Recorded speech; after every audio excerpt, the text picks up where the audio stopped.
কুষ্টিয়ায় সদর উপজেলা বিএনপির সদস্য সচিব মোহাম্মদ জাহিদুল ইসলাম বিপ্লব এক সংবাদ সম্মেলনে আওয়ামী লীগপন্থী চাল ব্যবসায়ী আব্দুর রশিদের বিরুদ্ধে ষড়যন্ত্রমূলক মিথ্যা তথ্য প্রচারের অভিযোগ করেন। শুক্রবার বেলা 11:30টায় কুষ্টিয়া প্রেস ক্লাবে সংবাদ সম্মেলন অনুষ্ঠিত হয়। বিপ্লব লিখিত বক্তব্যে জানান, সাবেক উপজেলা চেয়ারম্যান আতাউর রহমান আতার ব্যবসায়িক পার্টনার আব্দুর রশিদ 9 এপ্রিল তার বাড়িতে ঘটে যাওয়া গুলির ঘটনার জন্য বিএনপি নেতাদের দায়ী করে মিথ্যা ও ভিত্তিহীন অভিযোগ তুলেছেন। এই বক্তব্য বিভিন্ন জাতীয় ও স্থানীয় গণমাধ্যমে প্রচারিত হয়। সংবাদ সম্মেলনে বিপ্লব বলেন, এই ঘটনায় বিএনপির কোনো সম্পৃক্ততা নেই, উদ্দেশ্য প্রণোদিতভাবে আমাদের নাম জড়ানো হয়েছে। তিনি মিথ্যা তথ্য প্রচারের তীব্র প্রতিবাদ ও নিন্দা জানান।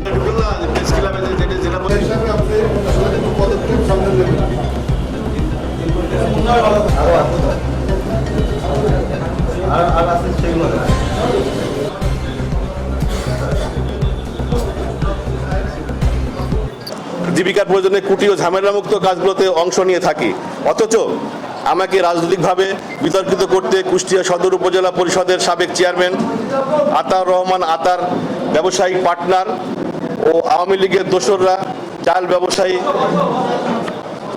ব্যবসায়ী রশিদ ষড়যন্ত্রমূলক মিথ্যা তথ্য দিয়ে আমাকে ফাঁসানোর চক্রান্ত করছে।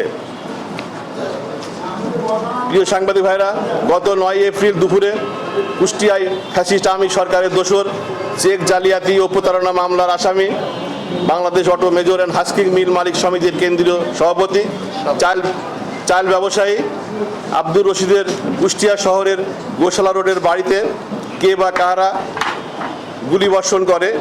এই ঘটনাকে ভিন্ন খাতে প্রভাবিত করে আওয়ামী লীগের ওই দোসর সাংবাদিকদের কাছে আমাকে জড়িয়ে মিথ্যা ভিত্তিহীন তথ্য উপস্থাপন করে।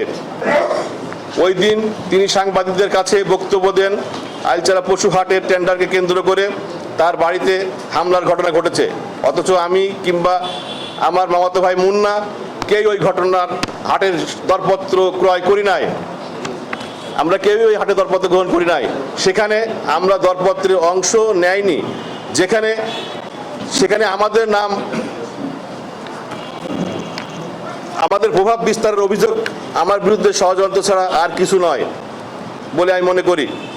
বাড়িতে গুলির ঘটনায় আব্দুর রশিদ তাৎক্ষণিক সাংবাদিকদের বলেন, আইলচারা পশুহাটের ইজারা পাওয়াকে কেন্দ্র করে সদর উপজেলা বিএনপি সদস্য সচিব জাহিদুল ইসলাম বিপ্লব ও ব্যবসায়ী মুন্না চরমপন্থী সংগঠনের নেতাদের নিয়ে এই ঘটনা ঘটিয়েছেন বলে অভিযোগ করেন। সেই বক্তব্যকে কোট করে বিভিন্ন জাতীয় পত্রিকা, টেলিভিশন, অনলাইন মিডিয়া ও স্থানীয় পত্রিকায় সংবাদ প্রকাশিত হয়।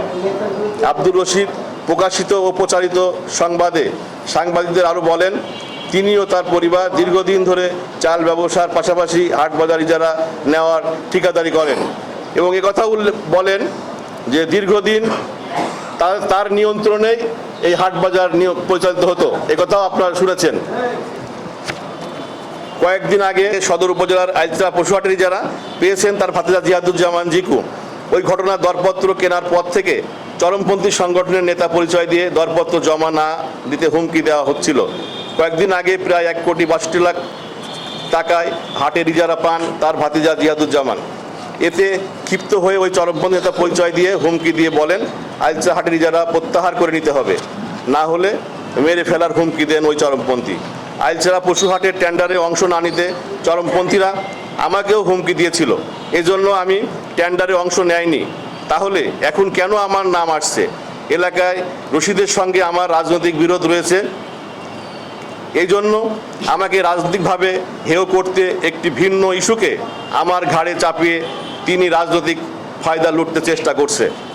প্রিয় সাংবাদিক ভাইরা, আপনারা জানেন আব্দুর রশিদ ও তার পরিবার ফ্যাসিস্ট আওয়ামী লীগের দোসর। তার বড় ভাই সিদ্দিকুর রহমান বিএনপি ছেড়ে মাহবুল আলম হানিফের হাতে ফুল দিয়ে আনুষ্ঠানিকভাবে আওয়ামী লীগে যোগ দেন।